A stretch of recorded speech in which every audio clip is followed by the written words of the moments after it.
Students, this is Rahul Kumar. देखिए भाई, पिछली क्लास में हमने एक्सरसाइज 3.4 डिस्कस करी थी, है ना। आज की क्लास में हम एक्सरसाइज 3.5 करेंगे।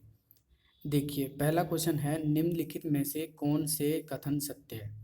देखिए, फर्स्ट है, यदि कोई संख्या 3 से विभाज्य है तो वह 9 से भी विभाज्य होगी। ये बात सही है कि नहीं।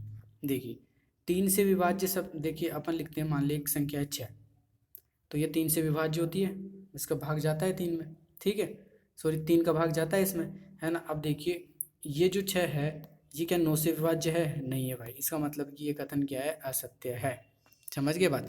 हाँ, अगर इसका उल्टा कथन लिखा होता ना कि कोई संख्या 9 से विभाज्य होती है तो वो 3 से भी विभाज्य होगी क्या? हाँ भाई, होगी। क्यों? क्योंकि 9 से विभाज्य होने वाली सबसे छोटी संख्या कौन सी है? 9 ही है। क्योंकि 9 एकम 9 होता है, आप इसमें 9 का भाग दोगे तो एक बार ही तो जाएगा, ठीक है। तो जो 9 है वो क्या 3 से विभाज्य होती है? हाँ भाई, होती है। तो इसका उल्टा जो कथन होता है वो क्या हो जाता है? सत्य हो जाता है भाई, ठीक है। चलिए, सेकंड देखिए, यदि एक संख्या 9 से विभाज्य है तो वह 3 से भी विभाज्य होगी। देख लीजिए, मैंने जो बोला था वही कथन आ गया, इसका उल्टा। तो ये वाली बात क्या है? सत्य है। एक संख्या 18 से भी विभाज्य होती है यदि वह 3 और 6 दोनों से विभाज्य हो। तो देखो, अगर कोई संख्या 3 से विभाज्य है और 6 से भी विभाज्य है, ठीक है, तो वो वाली संख्या 18 से भी विभाज्य होगी क्या? हाँ भाई, होगी। क्योंकि देखो, 6 इंटू 3 करो आप, कितना होता है? 18। तो आपने क्या किया? एक संख्या लिखी 18, तो 18 किस किस से डिवाइड होगी? आप बताओ कि वो 3 से भी डिवाइड होनी चाहिए और 6 से भी डिवाइड होनी चाहिए, है ना। क्योंकि 18 का तो कोई स्पेसिफिक रूल नहीं है ना डिवाइड करने का।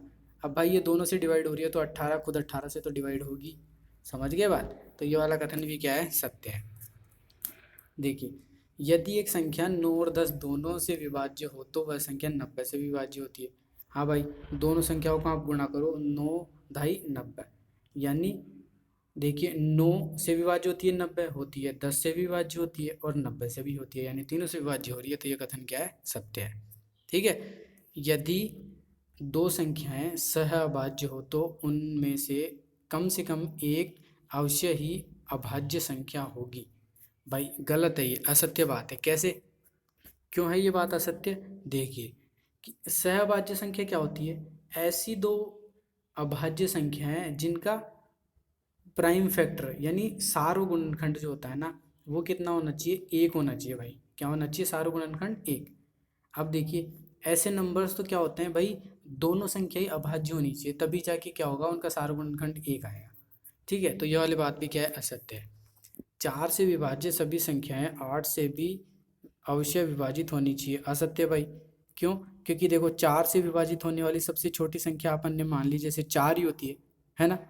अब 4 में 8 का भाग थोड़ी जाता है, इसका मतलब ये कथन असत्य है। हाँ, इसका उल्टा सही हो जाता। देख लीजिए, लिखा हुआ कि 8 से विभाज्य सभी संख्याएं 4 से भी विभाज्य होनी चाहिए। हाँ भाई, सत्य कथन है, ठीक है। यदि कोई संख्या दो संख्याओं को अलग अलग पूरा विभाजित करती है तो वह उनके योग को भी पूरा पूरा विभाजित करेगी। बिल्कुल सही है भाई। कि देखिए, कि अपन ने क्या किया, दो संख्याएं ली। जैसे मान लो मैंने एक संख्या ले ली 4 और एक संख्या ले ली 6 ले ली, ठीक है। अब देखिए, दोनों में अलग अलग आप 2 का भाग दो, जा रहा है, 2 का भाग जाता है इसमें 2 बार, ठीक है। और इसमें जाता है 2 का भाग कितनी बार? 3 बार। जाता है कि नहीं जाता? अब आप क्या करो, इन दोनों संख्याओं का सम कर लो, योग कर लो, तो 4 और 6 कितना हो गया? 10। अब 10 में आप 2 का भाग दे के देखो, जाएगा ना भाई 5 बार। तो ये यही बोल रहा है कि यदि कोई संख्या दो संख्याओं को अलग अलग पूरा विभाजित करती है तो उनके योग को भी वो विभाजित करेगी। ये बात क्या है? सही है, ठीक है। चलिए, अगला देखिए, यदि कोई संख्या दो संख्याओं को योग को पूरी तरह विभाजित करती है तो वह उन दोनों संख्याओं को अलग अलग विभाजित करेगी। ये बात गलत है यार, ऐसा नहीं हो सकता। क्यों नहीं हो सकता? देखो, मान लो कोई संख्या है यहाँ पे 15, उसको 3 विभाजित करती है 5 बार, कर दी। अब मैं 15 को ऐसे लिख दूँ, मान लो 7, 7 और 8 ऐसे लिख दिया मैंने। तो देखो, 7 में 3 का भाग जाता है? नहीं जाता। 8 में 3 का भाग जाता है? भाई नहीं जाता। इसका मतलब कि ये वाला स्टेटमेंट क्या है? फॉल्स है, ठीक है। हाँ, इसका जो उल्टा है, जो कि कौन सा है? स्टेटमेंट एच, वो क्या है? सत्य है, ठीक है भाई। यहाँ 60 के लिए दो भिन्न भिन्न गुणनखंड वृक्ष लिख दीजिए, इनमें अज्ञात संख्याएं लिखिए। देखिए, 60 के दो गुणनखंड कैसे लिखेंगे? गुणनखंड वृक्ष देखो 60 है, ठीक है। कोई भी एक रैंडम नंबर जो आपके मन में आ रहा हो कि यार 60 है ना, उन दोनों का गुणनफल होता है, तो आप बोलोगे कि यार 30 दूनी 60 होता है कि नहीं होता। अब देखो 2 को तो आप कर नहीं सकते डिवाइड, और अब 30 को आप लिख सकते हो ना कि 15 गुना 2 लिख सकते हो, 15 गुना 2। और ये वाला जो गुणा 2 था ये ऐसे कैसे। अब देखो 2 और 2 को आप कुछ लिख नहीं सकते, अब 15 को और आप फैक्टर कर सकते हो और गुणनखंड कर सकते हो इसके, कैसे 3 और 5, ठीक है।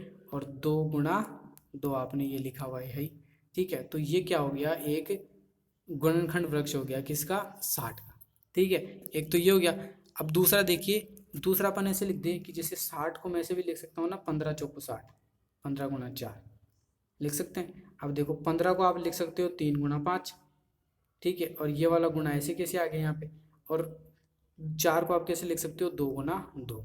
तो ये वाला क्या हो गया, एक दूसरा गुणनखंड वृक्ष हो गया किसके लिए, 60 के लिए, ठीक है भाई। एक संख्या, एक भाज्य संख्या के अभाज्य गुणनखंड में किन किन गुणनखंडों को सम्मिलित नहीं किया जाता है। देखिए भाई, कोई भी संख्या जो भाज्य होगी ना, उसमें सॉरी उसके अभाज्य गुणनखंड में उन्हीं गुणनखंडों को शामिल किया जाएंगे जो कि क्या होंगे, सह अभाज्य होंगे। और सह अभाज्य गुणनखंड कौन कौन से होते हैं भाई, जिनका क्या होता है, जिनका सारो गुणनखंड एक होता है, समझ गए बात। तो इसके अलावा जो संख्या होगी अपन वो चीज़ें नहीं लेंगे, ठीक है भाई। जैसे देखिए मैं आपको एक एग्जांपल भी देता हूँ, जैसे हमने लिखा 12, ठीक है। 12 के गुणनखंड देखो कौन कौन से होते हैं, 1 2 3 भी होता है, 4 भी होता है, 6 होता है और 12 होता है, ठीक है भाई। अब देखिए यहाँ पे देखिए एक है ना, एक क्या होता है, सहअभाज्य संख्या नहीं होती, ठीक है। सहअभाज्य संख्या नहीं होती तो ये वाला गुणनखंड अपन ले नहीं सकते। अब देखिए अपने को 2 लेना है, 3 लेना है, अब आप 4 नहीं ले सकते, क्यों, क्योंकि देखो 2 और 4 को देखो आप, इन दोनों में, ये दोनों संख्याएं सहअभाज्य गुणनखंड नहीं है, ठीक है। तो ये वाली संख्या अपन नहीं ले सकते, तो 4 अपन नहीं ले पाएंगे, 6 भी अपन नहीं ले पाएंगे, समझ गए बात, ठीक है। तो इसी टाइप से हमको नहीं ले सकते, और आपको क्या करना पड़ेगा, इस 4 को है ना जो ऐसे लिखना पड़ेगा 2 इंटू 2, तो फिर आप इन दोनों को लोगे, समझ गई बात। ऐसे ही 6 को आप लिखोगे 2 गुना 3, तो आपको क्या करना पड़ेगा, एक 3 लेना पड़ेगा, एक 2 और लेना पड़ेगा, ठीक है ना। चलिए 4 अंकों की सबसे बड़ी संख्या लिखिए और उसे अभाज्य गुणनखंड के रूप में व्यक्त कीजिए। देखिए 4 अंकों की सबसे बड़ी संख्या कौन सी होती है, 9999।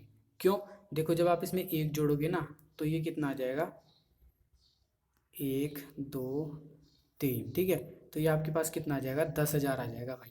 तो 10,000 आ गया, तो ये तो क्या हो गई, 5 अंकों की संख्या हो गई, और 5 अंकों की सबसे छोटी संख्या है ये, यानी कि 9999 क्या होगा, 4 अंकों की सबसे बड़ी संख्या। अब गुणनखंड रूप में ये लिख दिया मैंने, 3 गुना 3 गुना 11 गुना 101, ठीक है भाई।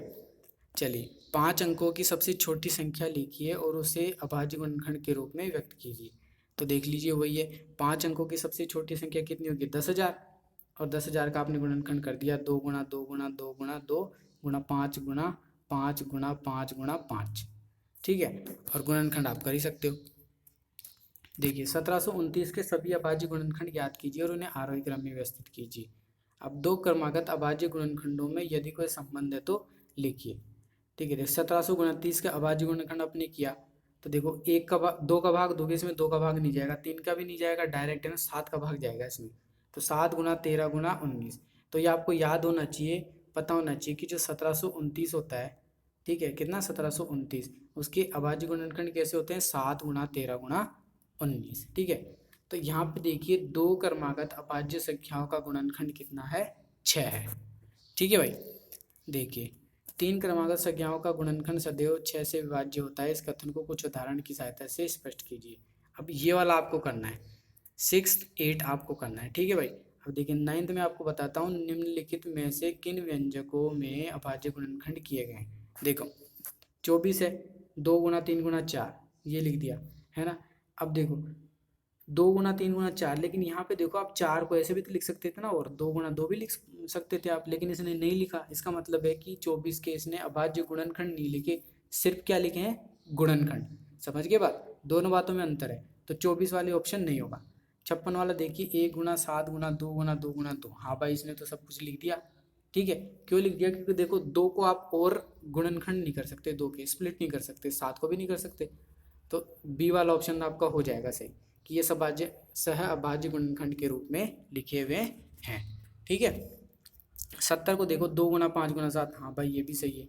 54 को देखो 2 गुना 3 गुना 9, भाई ये 9 को ऐसे भी तो लिख सकता था ना, और 3 गुना 3, लेकिन इसने नहीं लिखा। इसका मतलब है कि डी ऑप्शन भी नहीं हो सकता। तो यहाँ पे अपने पास बी और सी ऑप्शन आ जाएंगे।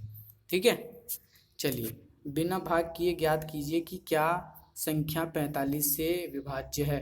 तो देखो आपको क्या करना है, देखिए बिना भाग किए ना आपको ये देखना है कि दो, ये वाली 25,110 है ना, इसमें 45 का भाग जाता है, ये देखना है। तो देखो बिना भाग कैसे कैसे देखोगे आप, 45 को आप स्प्लिट करो तो कैसे लिख सकते हो, ऐसे लिखते हो 9 पंजे 45, इसे लिख सकते हो। तो देखो 9 और 5 ये दोनों क्या है, सहभाज्य संख्या है। क्यों? क्योंकि इनका जो सारो गुणनखंड है ना वो 1 है। ठीक है, मैंने आपको पिछली क्लास में बताया सारो गुणनखंड क्या होता है, आपको क्लास देखिए।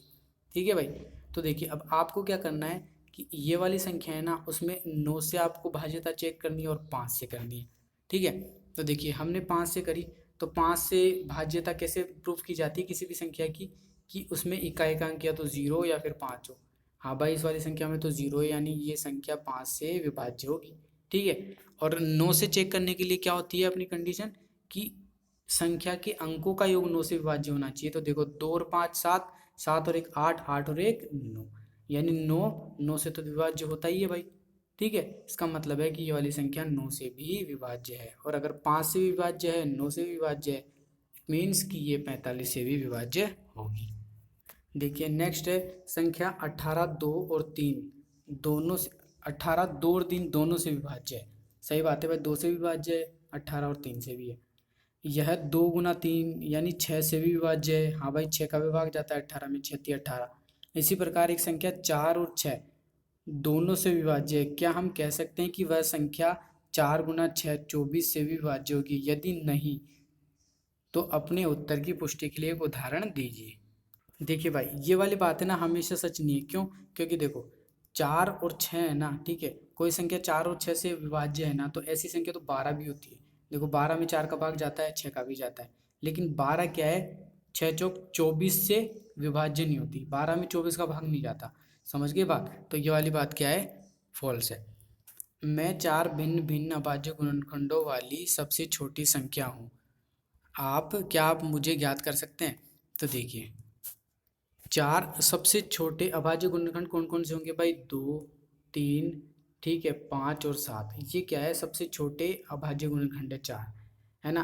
तो देखिए तो संख्या क्या होगी, इन चारों का गुणा, इन चारों का गुणा होगी, कितना आ जाएगा 210, यानी वो वाली संख्या क्या होगी 210 होगी। समझ गए बात? ऐसे अगर आपको अगला सा अभाज्य गुणनखंड लिखना है ना, तो इससे अगला होता है 11, फिर होता है 13। समझ गए बात? चलिए तो ये थी हमारी आज की क्लास, हम मिलते हैं नेक्स्ट क्लास में। Okay bye bye.